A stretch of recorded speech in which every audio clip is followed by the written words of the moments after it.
Hi everyone. I'm really enjoyed the readings this week, the artwork, the blog post on convergence, the artwork that we got to look at, and the TED Talk by Todd Weir. The blog post on convergence really made me think about, how I also see, many different worldviews in my life, like personally, anecdotally, in my close friends and family, but also just obviously on a very public stage, right? And I do think that, I could understand why this feels like a time of convergence, and where we have these people who have really strong, deep-rooted beliefs and opinions, or worldviews, as we might refer to them, and that all kind of seems like it's like clashing together and causing a lot of divisiveness, specifically in the US, but also around the world.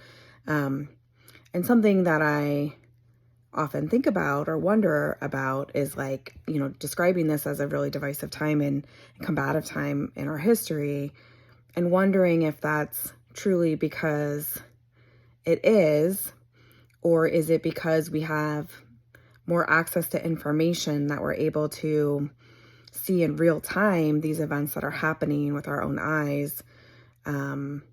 And therefore, it feels more real than it has historically. Because historically, obviously, there's always been various different worldviews and opinions that have battled for, the limelight or the stage, or, the followers. And so anyways, that's something that I think about. And it could be that, technology and where we're at today has brought this convergence upon us as well, right? The TED Talk, I think, like, I appreciated it, and it resonated with me, and what he said about worldview is really like the lens that we use to understand information. And that's really important, to have that awareness. You use the example of, like, if I'm a Christian reading the Bible, then I have a very different perspective than a non-Christian reading the Bible, right? Because I have a different lens, a different worldview, a different set of beliefs going into that absorbance of information. So it is important to understand. It's, when we talk about, I work in HR, so something that's similar to this is when we think about implicit bias, right? And, like, the fact that whether we are consciously aware of it or not, that we all have some implicit or unconscious bias that shapes how we think about things or how we process information. And that's not a negative thing. It's just a truth. We were raised differently. We had different environments, different ways of understanding and learning about information. And that inevitably has impacted how we do learn and think about information today. So I think that, there's a connection there for me. And so I do think that it's an important just awareness for us to have, right?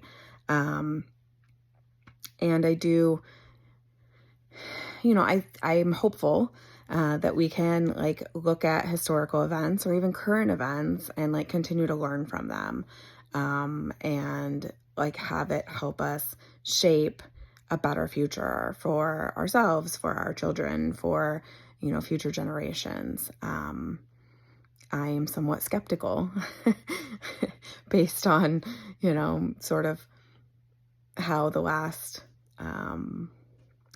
decade or so has gone, and just how divisive it's been. But I, want to remain hopeful that there's opportunity, and that, we continuously learn from history. And I think that that's true. I mean, obviously we've evolved in many ways. So I do think that we have the capability to do that. It may not feel like that in the moment. It definitely does not feel like that sometimes.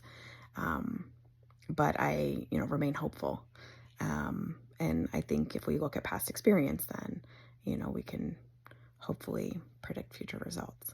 So thank you.